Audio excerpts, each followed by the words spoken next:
Good morning and welcome to Cafe Diem with Tina Ann, the show where one positive thought in the morning can change your whole day.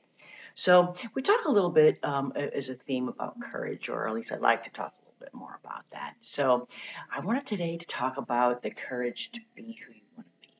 We hear a lot today about authenticity and living an authentic life, and that means being true to your core.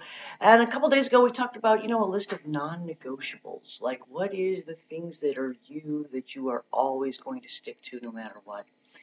Sometimes we're under pressure to behave, right? We have the world has a picture of how expectation of how we should behave. There are ideas about how a mom should behave, of how a daughter should behave, how a student should behave, how an employee should behave, how a shopper should behave. So in any given scenario, there's a lot of societal pressures, there's familial pressures, there's personal pressures on what you want to do or not do. So you're at the store and you're feeling really goofy and you decide you want to skip a little.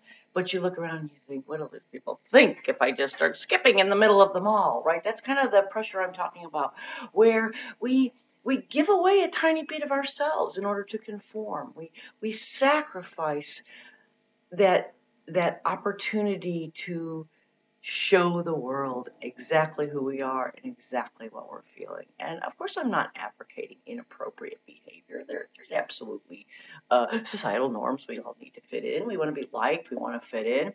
But again, how much are we sacrificing every time we make that choice to conform? Again, about choices. You're choosing your thoughts. You're choosing your behavior. So let's think about this. What are we afraid of?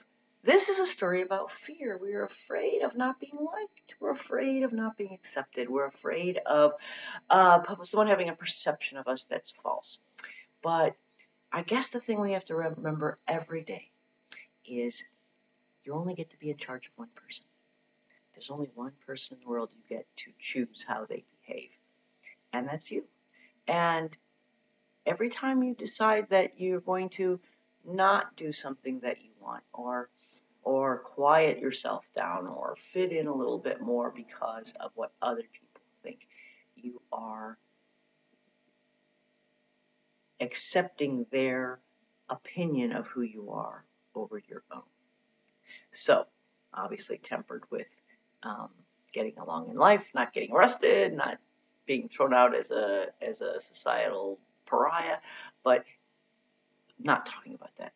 I'm talking about being willing to show the world who you are inside, who you are when no one's watching. I heard someone say the other day, who would you be if you just didn't care what other people think? I think that every day. Who would I be if I didn't care what other people think? I've spent my life being a people pleaser, trying to fit in, trying to be a good daughter, trying to be a good wife, trying to be a good mother. And as I get older, I realize that those are not mutually exclusive terms. I can be a good mother. I can be a good daughter. I can be a good sister. I can be a good friend. My version of what that goodness is, right? I can be good. And if someone else's opinion doesn't agree, that's their definition because they only get to be in charge of one person but that is not you. All right, off on a little bit of a ramble today, but I guess the idea I wanted to say is Ralph Waldo Emerson said, be yourself. Everyone else is taken. That's our show for today. Cafe Diem with Tina Ann. Like and subscribe. Talk to you tomorrow.